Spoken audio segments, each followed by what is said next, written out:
This is the moment when I discover that I've not been recording audio the entire time, and I get angry with myself, but I'm not redoing it. I'm just going to use the in-camera audio. Hey there, Internet, and congratulations, you have officially made it to yet another weekend. As you're making plans with your friends for the next couple of days, odds are you might consider seeing a movie, and odds are if you do that, you might also consider seeing Ready Player One, the newest hit, I don't know, maybe, from Stephen Spielberg. But of course, movie tickets in theaters cost an awful lot nowadays, not to mention the $18 popcorn that you know you're gonna have to buy. The good news is that I was able to see the movie last night on its very first opening night, and I've been able to compile my thoughts and opinions together and present them to you. Is it great? Is it awful? Is it somewhere in between there? You'll have to wait to find out. Here are 5 things you should know before you see Ready Player One.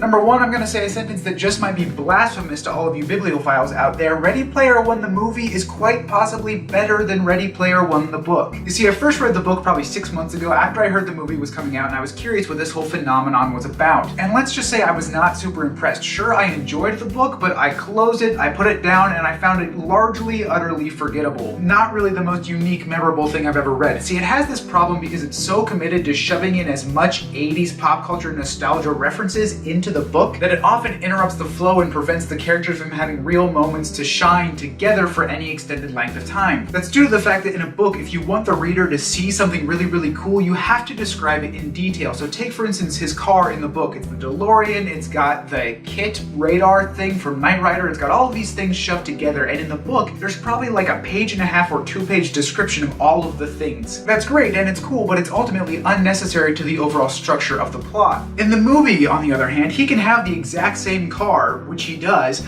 but because it's a movie, all it has to do is show it to you. If you know those references, you will see those references and get them, but it doesn't take up multiple minutes of the movie's time. This is why I think that such a visual reference-laden story is so much better suited to a movie, a visual medium, than a book, a written medium. Now, I do think that the 3 challenges the main characters have to overcome in the book are more interesting than they are in the movie. The movie kind of boils them down to run-of-the-mill competitions, but the activities described in the book wouldn't really work in a movie. For example, it's not super interesting to watch a character break the high score on an arcade game for hours on end. That's the first challenge in the book. In the movie, it's a crazy, ridiculous race. All told, you can choose to prefer the book or the movie, but what I will say is that this is definitely an excellent example of how to adapt a book into a movie, keeping the heart of what makes the book unique while shedding all of the things that make it not really work as a movie and filling those gaps in with new, genuine, fitting ideas. That being said, I think Ready Player One does suffer from sort of the plague of book-to-movie adaptations, and that is a lot of really on-the-nose descriptive dialogue. When you take the events of a book, which are often conveyed through either a first-person narrator or a third-person omniscient narrator, there's a lot of things that are described to you about the way people are feeling, their motivations, etc. If you're not careful, when it comes time to put those things into a movie, you end up with a character who just speaks everything that's on their mind or describes everything that they're doing rather than actually acting and conveying those emotions and motivations. It gets tiresome, it makes the audience feel like the director thinks they're stupid because they're not capable of figuring out those motivations on their own, and it also yanks you right out of feeling like these might actually be real people. Or at least it could, were it not for the fact that these characters are all pretty wonderfully crafted and handled in a way that I think only someone like Steven Spielberg can. See, Steven Spielberg's filmography, or at least all of the elements in it that are not largely drama-driven pieces, have a certain sense of style to them that's really hard to put into words. I would describe it as a sense of wonder or adventure or whimsy. It's almost like he's telling new modern fairy tales. He really is using film as a storytelling medium. Going into this film, and based on the trailers, I really wasn't sure that Ready Player One was going to accomplish that. It looked like a much more straightforward adventure, you know, have a good time sort of flick. And so I was really surprised that this does, for the most part, capture that same Spielberg sense of adventure. There are beautiful sweeping camera shots, really close, intimate character moments, genuinely funny laughs throughout, Spielberg's classic secret hidden long takes, epic stakes, real successful character development, and then final actual emotional punch weight at the end. It's amazing to me that he could take all of those elements and package them inside a movie that's largely just a love letter to all of the nerdy fanboys who are gonna go see it because it's got Master Chief in it. Which, moment of honesty, I'm one of those people because I stinking love Halo. I don't think any character serves as a better example of this than Mark Rylance, who plays James Halliday, the creator of the virtual reality Oasis. He shows up throughout the movie as sort of a guide to the characters through his Oasis avatar counterpart, as well as in flashback scenes describing the creation of the Oasis, and every time he